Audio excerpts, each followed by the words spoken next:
Welcome to my channel, and this is English Podcast. What was your first ever job? So my first ever job was actually working at a sailing school. So eventually I became a sailing instructor, but in the beginning I was just a helper. So I would help move boats, and tell people who wanted to rent the boats what to do and where to go. So we rented kayaks and small sailboats and small catamarans, and that was the beginning of my working career. Very cool. Yeah. How old were you? I was 15. Right. Mm-hmm. Was that like a summer job? 16. It was a summer job. And is that common around that age in America? I think that because we have a longer summer break than a lot of other countries, I think it's pretty common for American teenagers to have some kind of a summer job. Right. Mm-hmm. So yours was working at a sailing school. Yes. But you didn't teach sailing at first? No. That came later? That came later. I had to work my way up to that. And, well, of course, my very first job was as a babysitter. Yeah. So I actually became certified to babysit, and I babysat for our neighbors' children for several years. Yeah, growing up watching American movies, that seemed quite a common thing to babysit. Yeah. And what age were you when you did that? I think that I got my certification when I was about 12. So probably from the time that I was 12 until, much later. It was not a regular job, but every couple weekends or so, I would do some babysitting. And before, did you know how to sail before going to the sailing school? Yes. So I actually started out as a student of the sailing school, which is how I learned to sail. Very cool. And I've been to that sailing school before. Yeah. Remember when you took me out on is it a catamaran? Catamaran. Yep. And I got soaked. You did? Yeah. Did you like it? Oh, I loved it. Yeah. Yeah. You also took me sailing once in Athens, Georgia. It was boiling. Yeah. That day. But yeah, that's pretty cool. And you were in sailing club, right? That's right. At university. Yep. Or at college. Very good. And how many summers did you work at the sailing school? That's a great question. I probably worked for 4 summers at the sailing school, 3 or 4. Cool. Did you enjoy it? I loved it. I still kind of miss it. That's one thing that I think of when the weather gets summery. I think, when am I going to get out on the water? When am I going to see my friends? Let me ask you a little bit about your first job. Okay. What was it? My first job was a paper round. Okay. Do you call it paper route here? I think we would call it a paper round, but it's a pretty uncommon job for young people to have today. Right. I think that that was something that people older than our generation had. Right. Well, yeah, it was very popular when I was younger. My friend and I, we went to the local newsagent and we asked for a paper round job, and we got one. Okay. And I think it paid around, the first one I had paid £9 per week. That seems shockingly low. Well, yeah, it was a lot of money. Yeah. When you were 12 or 13. When you were 12. We had to be 13 to do it. Were you 13? I think I might have been 12. I can't remember. I was probably 13. But it was, it was a cool job. It was fine. Because I started off doing the afternoon round, and mine was so easy. Okay. I think because they start you on the easy round to begin with. It might have only been 25 houses. And you wore this paper bag I think that's what they called it, or paper round bag. And you put your newspapers in there, the Lancashire Evening Post, and you just deliver them through the mailbox. Were they heavy? Those weren't. But then my next one was I had to do it on a bike. So you put your bag on your back, fill it with newspapers. It was really heavy. And I went on a bike. And the Saturday morning edition especially was very heavy because they have those extra magazines in them. And that was a morning one. And I think that paid £14 a week. It was more than any other paper round because it was the hardest one. But I enjoyed it. So you got paid about £2 a day? Yeah. How long? No, well, 6 days a week. I don't think I did the Sunday one. Okay. But yeah, I was 14 or 15. How long did it take you? 45 minutes. Okay. Yeah, about 45 minutes. And then, yeah, after the paper round, I know you want me to talk about this. I had the milk round. I know. You had a milk round. Yeah. Okay. I think that there is no one in our generation in the United States who had a milk round. I wonder if they still do it in the UK. I don't know. It's not as... I did read that they're trying to bring it back. And if you're a little bit confused, a milk round is when there's a milkman and he has a milk van. And he fills a milk van with milk. With milk. But bottles of milk. And instead of going to the store to buy milk, every morning you have milk delivered to your doorstep in these little glass bottles. And they had different colour tops, silver, red and blue, I think. And silver was whole milk. I think red was skimmed and blue might have been half and half, something like that. And we used to stand on the back of the milk van. This is crazy to me. This seems so dangerous. It was. Yeah. And at 5 a.m, we get picked up. It took us 2 hours. Wow. And yeah, so he'd shout out, 2 silver. So you grab 2 silvers, you run, you can't walk, run to the door, put the silvers down, take the empty bottles, and then put them back in the crate, milk crate. And I did it. I only lasted a few weeks because it was the middle of winter. And my friend was small, so he could duck under the van. But my head was like sticking out and your hands were frozen because you were collecting those empty milk bottles that were freezing. I cannot imagine that. Yeah. I can't imagine it. But that wasn't my most dangerous job. What was your most dangerous job? At the driving range. Oh. Did I ever tell you about that job? I think you might have told me a little bit, but clearly there's more to talk about. Well, so at the golf driving range, I think I was 15, and then I was doing the milk round, and then we realised that we could get paid £5 an hour instead of £2.50 an hour to work at the driving range.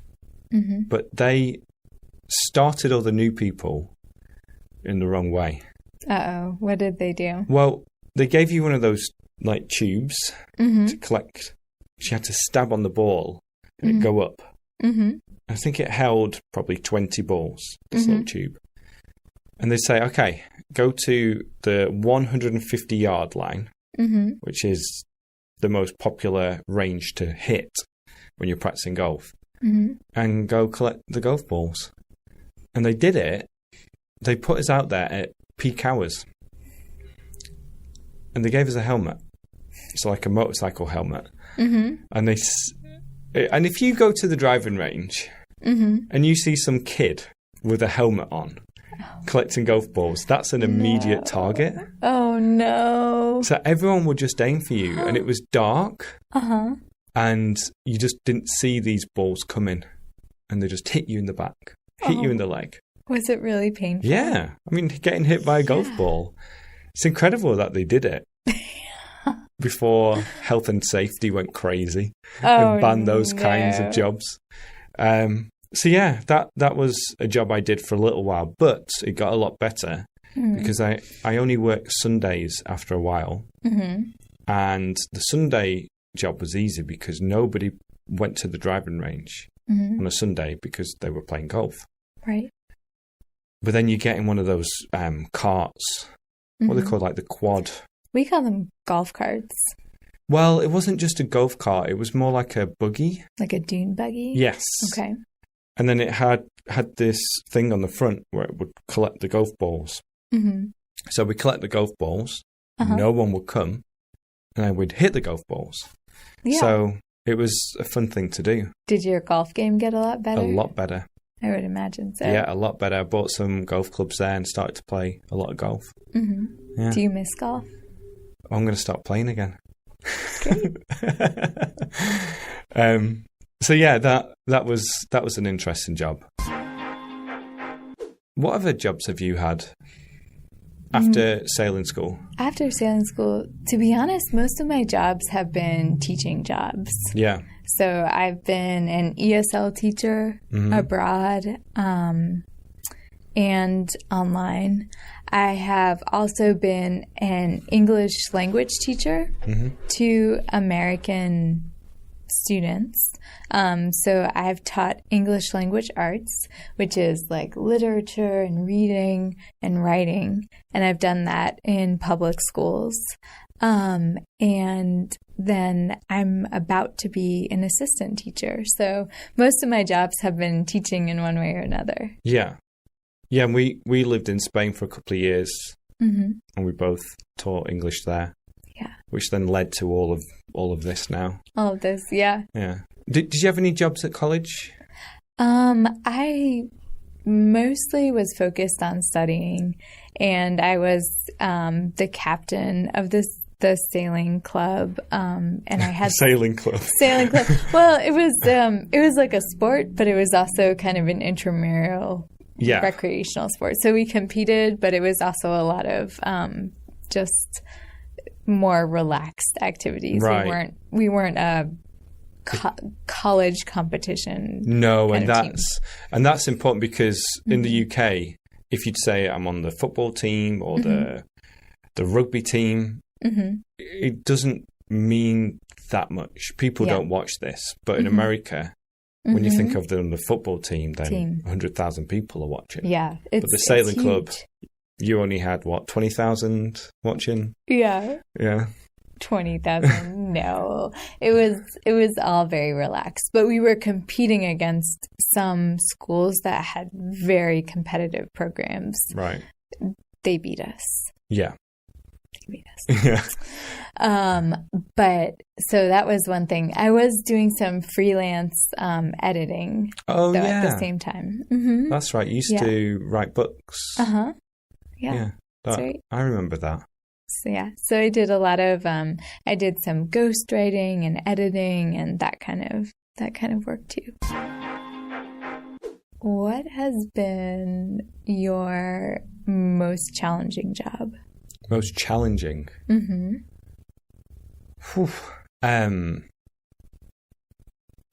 first thing that comes to mind is teaching teenagers in Spain. Yeah. And that challenging in the sense of it caused me the most amount of stress and frustration. And it was quite difficult to keep them in line, let's say.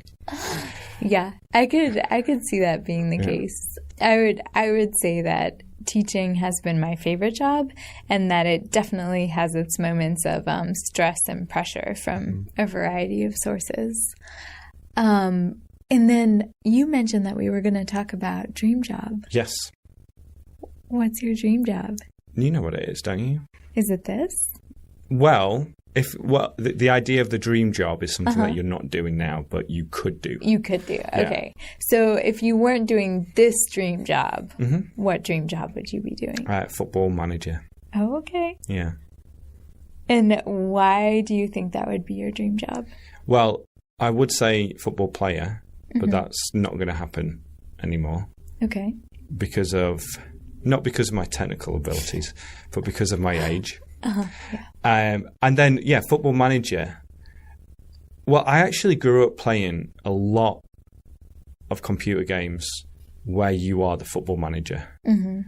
So like a soccer Soccer manager. It was called, the first one was called Championship Manager, and they rebranded it to Football Manager. Okay. And it's just where you're like the manager of a team. You buy players, you organize training, you have the tactics going on, and then you play a game, which usually is just text on the screen telling you what's happening. Yeah. And I love it. I used to play that for hours and hours and hours. But I'd love to be a football manager because firstly, I love the sport. Right. I think I'd be pretty good at it if I applied myself. And I just find it really interesting trying to problem solve all the time and come up with tactics to beat a specific team. I think the man management would be really interesting to like talk to specific players in specific ways. And just to try and win things, you know, to be successful at it. Yeah. What about you? I think that in many ways I am doing my dream job already because I'm continuing to teach. I get to spend time with kids. So all of that are things that I love. But I think that if I was going to add something into the mix, I would like to work on my writing more and be professionally recognized for that. So that would be my goal, to write some books. Is it your goal? Yeah. Yeah? Yeah, still very much so. Cool. Have you had any other jobs in the past? I think that's more or less covers it. I've done various things. I've worked at an exercise studio. I have I've done different permutations of teaching. Yeah. So teaching corporate clients, teaching one-on-one lessons in English. But yeah, there's that thread of teaching kind of woven through it. Yeah. I think I've probably had about 30 jobs in the past. Wow. Some of them have been like temporary, where I've been doing a lot of data input and admin for 3 weeks at this company, 3 weeks at a different company. But I had that marketing manager job for a couple of years before we met. Call centers. I've worked in bars. That was interesting. I worked at the Student Union nightclub when I was at university. I bet you have some stories from that. Yeah, that was definitely an interesting time, and I didn't really enjoy it. No, because you're sober and everyone's really drunk. Yeah, that and they're sounds just terrible. They're trying to get free drinks from you. They never tip in England. Oh yeah, that's another conversation. I've done some cold calling, which is quite frustrating because people don't want to answer the phone and talk to you. What else have I done? I was a porter in a hospital. Oh yeah, that one also is an interesting. Some stories there. Yeah, it's crazy. Porter is where you basically transport patients around the hospital, and then you do tasks here and there. And if people are getting aggressive, then the porters go. Really? Yeah. So you were like the hospital bouncer? Well, I don't know why they asked me to go one time, because I was really young and very skinny. And there were bigger guys than me. And there used to be a couple of security guards, but then they asked porters to go with them if there was any trouble.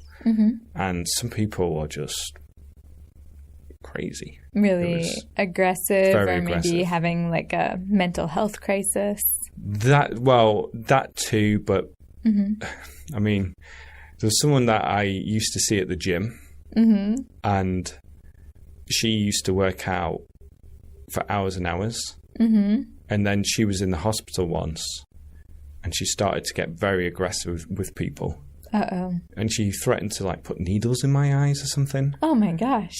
And then I saw her at the gym the next day, and she just came over, and she was my best friend all of a sudden. So you've been hit by golf balls. Yeah. You've been almost dropped off the back of a milk truck. You have had to be a bouncer in a hospital, and the hardest job that you've had was dealing with the cleaner. Yeah. Like you've had some experience. Well, I'd say the most challenging one actually was when I was the marketing manager, because we used to run expensive campaigns with very tight deadlines that had to get results. Right. And we were constantly advertising in newspapers and magazines. And I was in charge of getting the ads together and choosing the right ad for the right magazine and doing all that kind of stuff. That was very challenging, but because of the deadline. Probably, now that I'm thinking about it, that was probably the job where you built your set of skills to be able to do the other things that you've accomplished. Yeah. I want to just quickly talk about time off. Oh, yeah. So to take some time off, which means to not work. And this might be for vacation, for sickness, for national holidays. Yes. I think one of the biggest differences is the amount of time off you get in America versus in the UK. Yes. To be honest, there are many wonderful things about living in the United States. Paid time off is not one of them. So I think that the average job, 9 to 5, full-time job, comes with about 10 days off a year. Yeah. And that doesn't include national holidays, which there are a few national holidays. But that's it. Yeah. So 10 days off. So if you get sick, or if your children get sick or anything like that, it's really easy to eat through the time off that you have. Do you get sick days? That's a great question. Or does it depend? And to be honest, I'm not sure about it. I think it's a different company policy, right? Depending on where you work. Right. And in the UK, I remember it was 28 days paid leave. Is that the right way to say it? Paid leave here? I guess so. Yeah. Or paid days off. Paid days off. Yeah, 28 days. And I remember actually when I was working in that marketing manager job, by the way, they didn't give me the title marketing manager, but I was a marketing manager. I don't know what I said. I can call you marketing manager. So you'd look at your calendar for the year and you'd have to get in there quick to get the days that you wanted, because you couldn't clash with somebody else or with more than 2 people in a department. And I remember I got them off for the World Cup in Germany, which was well worth the time off. Sure. And that same year, the Leeds Festival. And then I can't remember what else. But yeah, you used to have to plan ahead and say this date, and get in early. So you would basically have about 4 weeks off. Yeah. That's pretty good. Oh, more than that. Because the work, 5 days, not 7. Oh, okay. You know, so more like 5 weeks and 3 days. That's amazing. Yeah. And then, but where we worked, the factory used to shut down between Christmas and New Year, and you had to take those off. Oh. That was one thing. So you didn't have as much flexibility there, but it was good to be off, between Christmas and New Year. Do you think, and there are lots of studies about productivity in the workplace and holidays, do you think that your time off helped you be more productive? Probably. I think it's always good to get a break. I might have been more... Well, to be honest, I think for me it was more important about the working day and not taking breaks during the working day and not standing up, getting away from your computer, getting a little bit of exercise. I think that's more detrimental. Yeah, I could see that. And I haven't had really an office job where I was stuck in one place for all day. But I know that when I have had a full work day, just psychologically, I really prepare rewards for myself throughout the day. So I'm like, oh, it's 9 o'clock. It's muffin time. Time for some coffee and a muffin. Or like, oh, it's 11 o'clock. Gonna like take that little walk around the building or whatever it is. That's what, we did that when I was working in that office. I mean, it's a very British example, but a cup of tea. Yes. You know, someone would brew up at 9:30. And everyone will get a cup of tea. And someone else would brew up again at 11. You do drink tea every 2 hours. Yeah. Yeah, and that's what, you know, that's the reward you're talking about. To brew up and get a cup of tea. To be honest, I miss that a little. And I definitely miss having regular coworkers over the summer. Yeah. You know, just like a couple people that you can really share jokes with and, you know, get to have that experience. I think it's important. Yeah. And in the space that we're in, there was I think you waved to somebody before. Yeah, right? I did. So there are other people who work here in the different offices. So I do get that interaction and it's important. You know, working on your own sometimes, especially when when you're just like talking into a camera on your own. Yeah. It feels really strange. But it's also amazing knowing that there are all those people out there who are going to watch you. Yes. But you don't feel that in this moment. Yeah. It's a strange thing. But it's fun to talk to you too. Yeah. We're like coworkers right now. Yeah. We need to do this more often. Oh, yeah.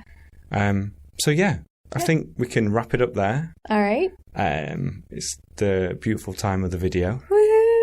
Kate's question. Okay.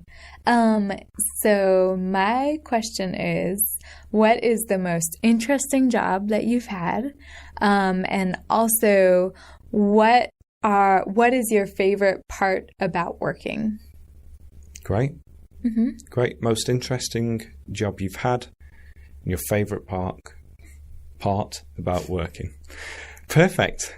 All right. All right. Well, again, thank you so much for spending this time with us.